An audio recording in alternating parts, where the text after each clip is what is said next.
Can you win the battle against the leading cause of death in the United States? You might want to ask, well, what is the leading cause of death in the United States? Well, given I'm a holistic cardiologist, you might think it's the heart. My favorite organ. It beats 2 billion times in a lifespan and pumps over 2,000 gallons of blood on a daily basis. It's a hard-working organ.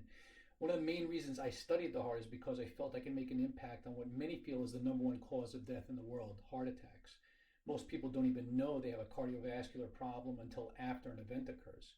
In the United States, there are around 600,000 people a year dying of heart attacks, and that hasn't changed much since the 1990s, despite all of the pushing of statin medications and blood pressure pills. Another million people a year survive their heart attacks, and nearly half develop congestive heart failure. To put this into perspective, as of the middle of this year, since 2019, COVID's killed a little bit over 1.02 million people. And although annual all-cause mortality was relatively flat in the year 2020, when we were in the thick of things, according to insurance companies, we are now seeing death rates up to 40% over pre-pandemic levels. And most of this occurred after the vaccination programs began.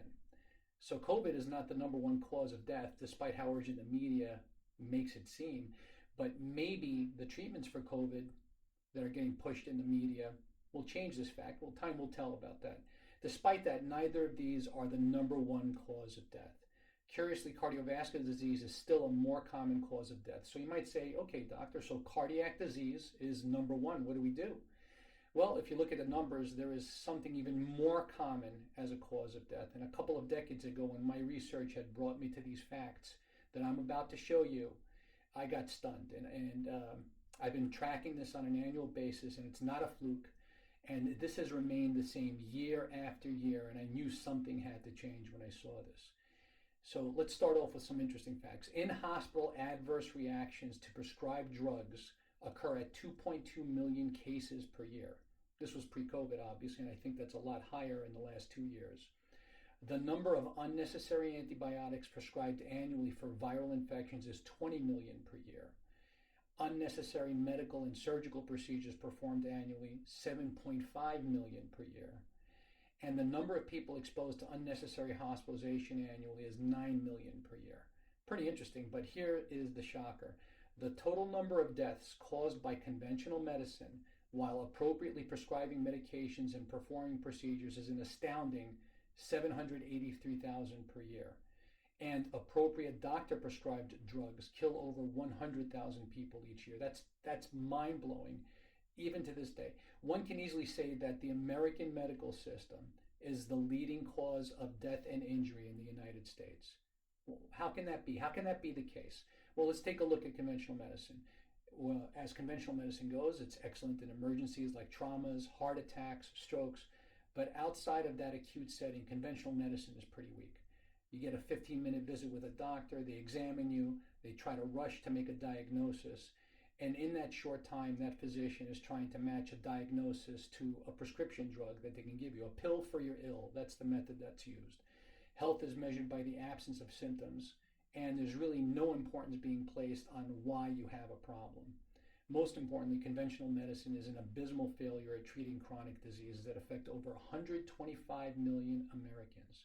Chronic conditions such as allergies, digestive, autoimmune, hormonal, metabolic, neurologic, cancerous, and cardiac problems just are not being managed the way they should. Again, how can that be?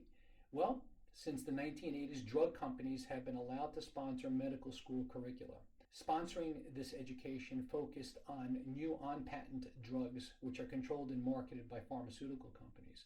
Big Pharma has the technical and financial capabilities to spend $1 billion developing a drug, taking 10 years to develop the drug, and patent it. And often there can be a cheaper and better alternative, or even worse, an older drug that can be repurposed, but that gets ignored because they can't make money on that. All of these are usually therapies directed at symptoms, all being started months to years after a routine 15-minute exam failed to identify the root cause of your current symptoms and problems.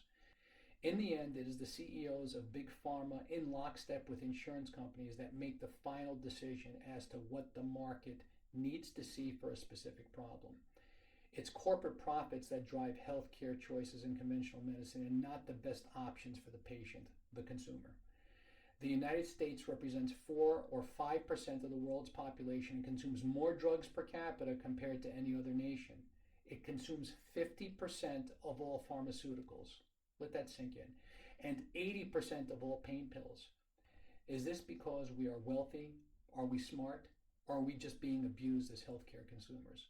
The United States spends the highest amount of money for healthcare per capita. A few years ago, that was about $10,345, and that represented 20% of the gross domestic product. For all that money, Americans are shorter, fatter, die younger, and don't get particularly good treatment for many diseases except for trauma, surgeries that are emergencies, acute strokes, and heart attacks. Switzerland and South Korea spend less money and have a higher life expectancy and a lower obesity rate. In reality, Americans are getting pills, they're not getting health. Americans suffer more declining health compared to most of the developed world. Why do we put up with this? Why isn't the media saying anything about this? Well, there's a reason. The US and New Zealand, especially, are the only countries that allow direct-to-consumer TV ads for drugs. In non-election years, American media companies make more money from pharmaceutical ads than any other ad buyer.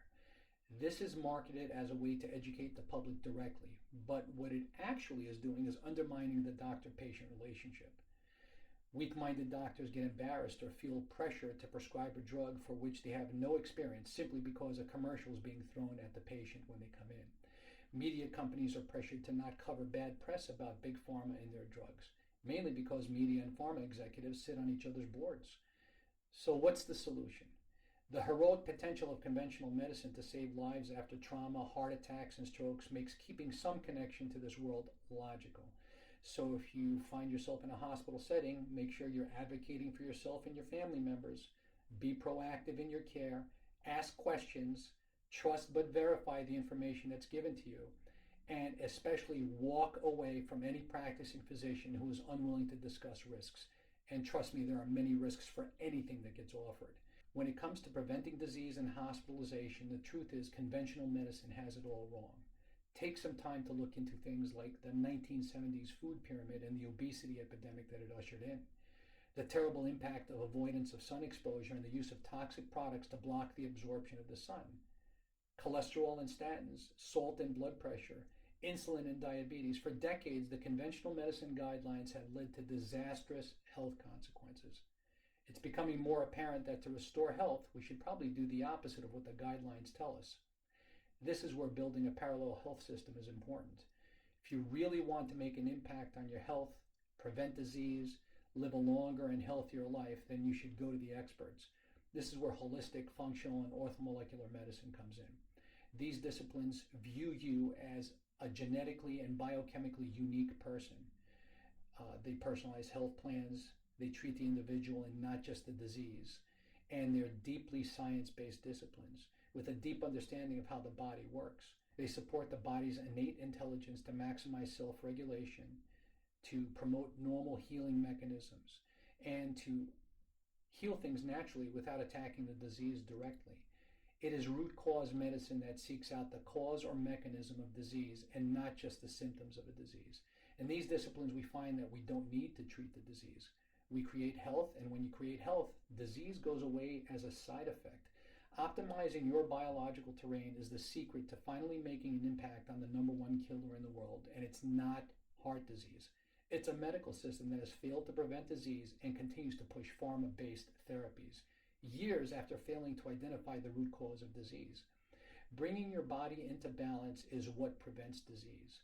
Rethink how you take care of yourself. Heal naturally. Get healthy, not prescriptions.